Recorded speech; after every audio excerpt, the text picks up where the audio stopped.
Back here in Chicago at the Democratic National Convention, the final day, and we're joined by Jenifer Rajkumar, the first Indian American ever to serve in New York State Legislature. Obviously, it's historic for many reasons. Jenifer, just capture the moment for all of us. What does this mean for you? I'm sure you've been waiting for a moment like this. I've been waiting my whole life for this moment to elect the first woman president of the United States.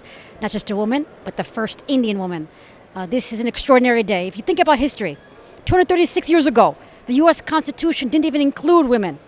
150 years ago, the first woman ran for president. 105 years ago, women got the right to vote. And now here we are, and we have to make it happen.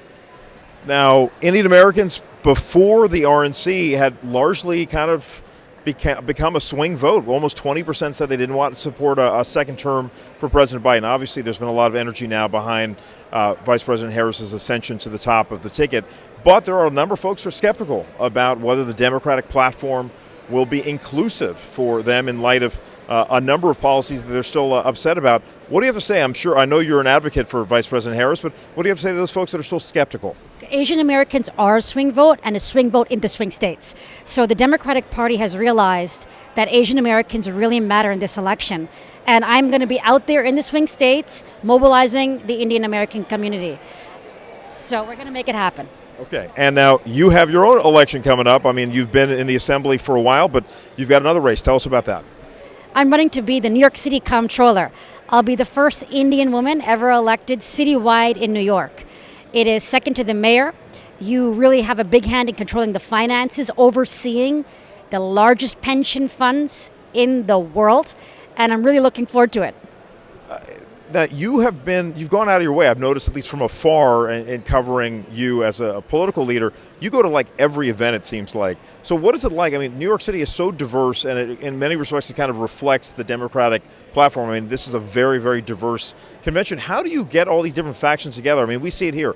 There's dissension outside of the arena. There's some dissension inside of the arena. I heard there might have been some fistfights on the floor tonight. So how do you bring everybody together in light of the fact that we have some serious divisions even within the diaspora? My passion is being on the ground, connecting with all communities. And I think that's very important because that's what Indian Americans do. We are uniters. We can bring all the communities together. That's the special power of Indian Americans. And I'm tapping into that power to bring together Latinos, the African American community, the Jewish community. And we're doing something really great in New York. And I would be remiss if I didn't reflect upon our conversation back in 2016 at, that was election night, but yes. We were both in New York City when President Trump took on former Senator Hillary Clinton at that time.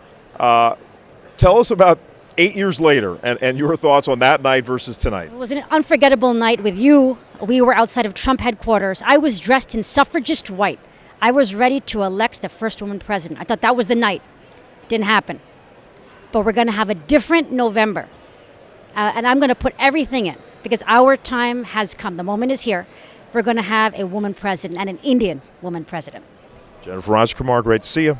Always good to see you.